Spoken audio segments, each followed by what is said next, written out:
चेहरा मासूम सा, प्यार भरी बातें करती हैं, ऐसे ऐसे लफ्जों का इस्तेमाल करती हैं कि कोई भी खिंचा चला जाए।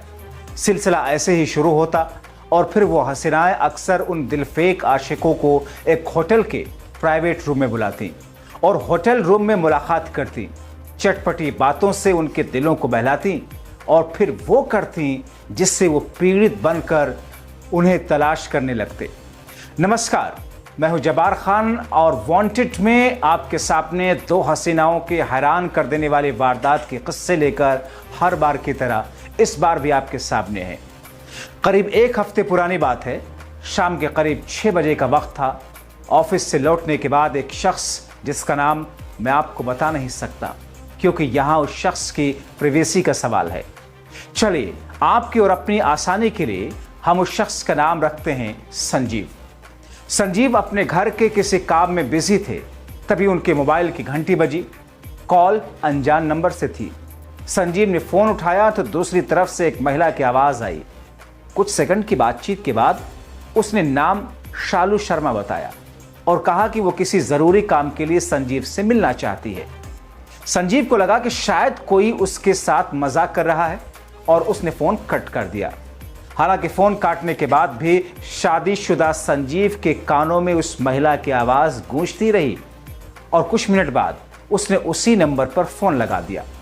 महिला ने फोन उठाया तो संजीव ने पूछा कि उसका नंबर उसे कहां से मिला। शालू नाम की उस महिला ने जवाब दिया कि उसकी एक सहेली है रूही उर्फ सिमरन और उसी से यह नंबर मिला। संजीव को उसकी बातों पर यकीन आ गया। अब हर दिन शालू के साथ संजीव की बातें होने लगी। बातचीत का यह सिलसिला धीरे धीरे आगे बढ़ने लगा और दोस्ती में बातचीत बदल गई। एक दिन संजीव और शालू ने मुलाकात का प्लान बनाया। मुलाकात के लिए 3 सितंबर का दिन और जगह के तौर पर मेरठ का एक होटल तय हुआ। तय वक्त पर संजीव होटल पहुंच गया। कुछ देर के बाद शालू भी आ गई और दोनों अपने बुक किए हुए रूम में चले गए। यहां पहले दोनों के बीच बातें हुई और उसके बाद शारीरिक संबंध बने। शाम हुई तो दोनों घर जाने के लिए होटल से बाहर निकले।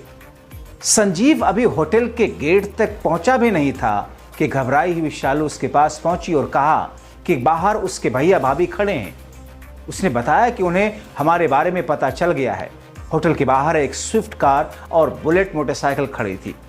अचानक स्विफ्ट से 3 लोग बाहर निकले और संजीव को जबरन गाड़ी में बिठा लिया। गाड़ी में बिठाते ही इन लोगों ने संजीव को पीटना शुरू कर दिया और कहा कि अब वो रेप केस में फंसेगा। इन लोगों ने उसे छोड़ने के बदले 10 लाख रुपए मांगे।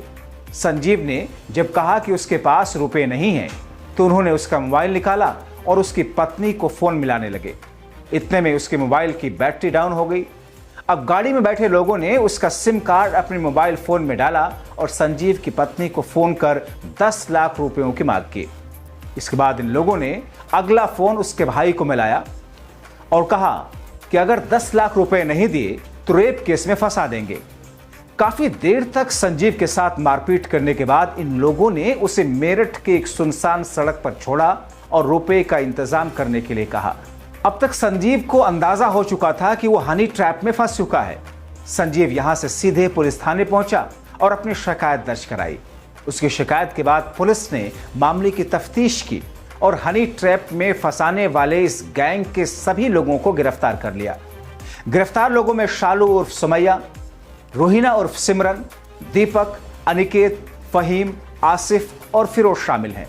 इन 7 लोगों में से एक गाजियाबाद, एक मेरठ और बाकी 5 लोग दिल्ली के हैं।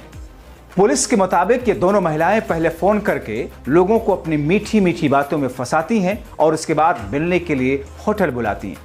होटल के बाहर गैंग के बाकी लोग रुक कर इंतजार करते और जैसे ही इनका शिकार होटल से बाहर निकलता उसे दबोच लिया जाता। उसके बाद उसे रेप केस में फंसाने की धमकी देकर उससे पैसे ऐंठे जाते। इनमें से दीपक बाउंसर के तौर पर भी काम करता है।